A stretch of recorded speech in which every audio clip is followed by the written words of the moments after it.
Issele-Uku Issele-Uku Kingdom was founded by the Benins in about 1230 AD by Oba Eweka I of Benin Empire, and first Ogi of the kingdom was Prince Owadie, who was the second son of Oba Eweka I.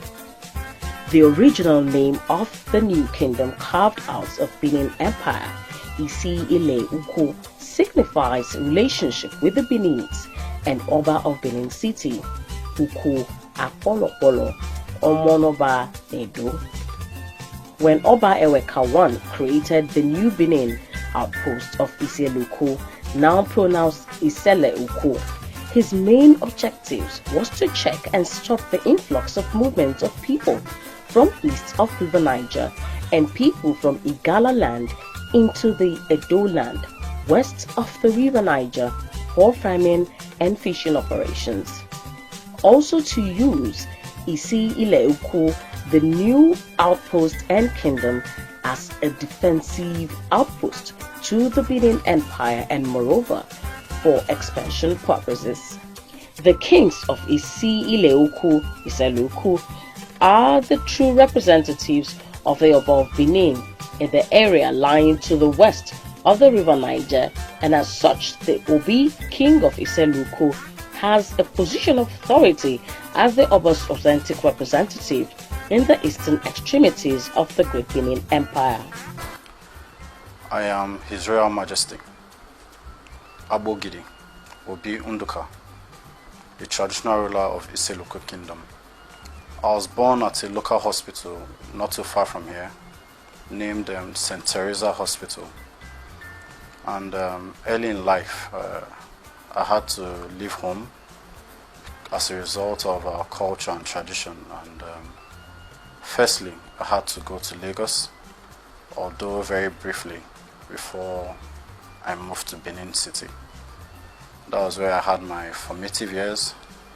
I attended my primary school and my secondary school before moving to Ibadan, where I studied at the University of Ibadan, Industrial and Production Engineering.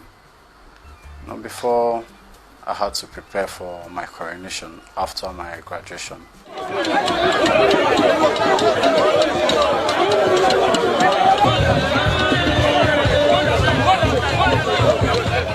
We are descendants and from noble princes, noblemen from the Benin Kingdom, and each and every one of us, take pride in our history, and that is what makes us a very great community. And over the years, for over 830 years, we have been able to preserve our culture, our rich history, our ancestry, and it is what we delight in.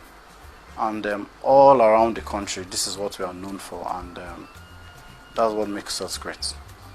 Well, in terms of governing, our people, I said it earlier, we pride ourselves in our culture. So there is respect, not for me, first of all, as a person, but for the history and the stool I occupy. That is where the respect comes from. Then people get to respect me for who I am, the things I have done. So in that regard, I have no problem. My people adore me. I can't deny that, and I'm grateful that they do.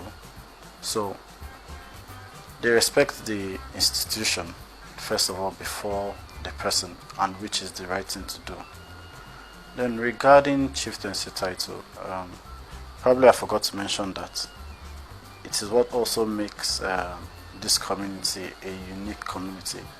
Our local administration is the best you can find anywhere else, and it is as well similar to that of the Benin Kingdom. So when it comes to local administration, every quarter, every village that makes up Issele-Uku has a chieftaincy title or two, or probably more, that is peculiar to them.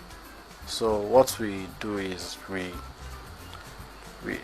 try to encourage the families, or I'll call them clans, or the particular village, that these chieftaincy titles reside, to give us credible people to step forward and take up the title, because to also assist us in the administration of the community. And I, as a traditional ruler, I have my privilege, and I can decide to give any deserving son or daughter based on his or her contribution, to the development of our community, or his contributions towards the welfare of the palace as I please. So I have that right as well, but I prefer we are able to occupy the more traditional chieftaincy stools before I go ahead to give the more honorary titles.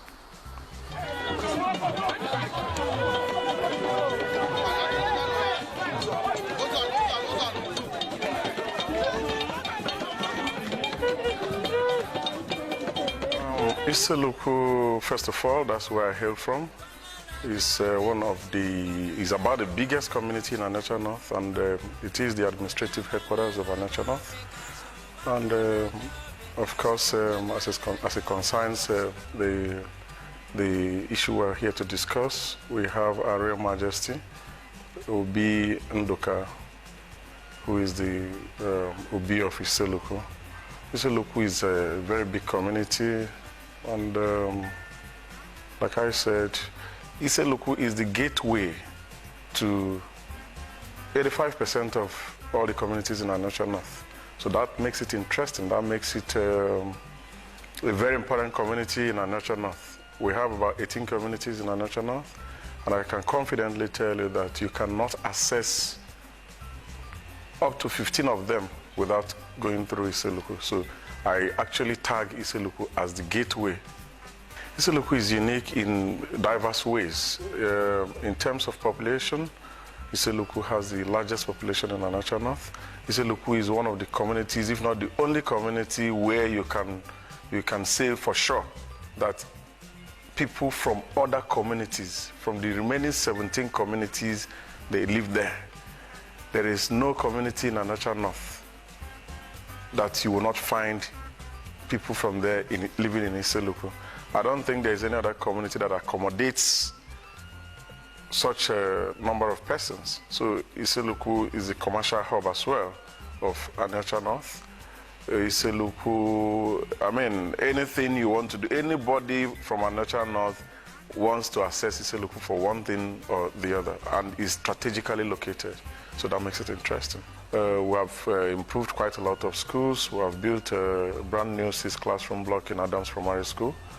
We've done 2 very massive buildings in Technical College Issele-Uku, where they have their workshop and all of that.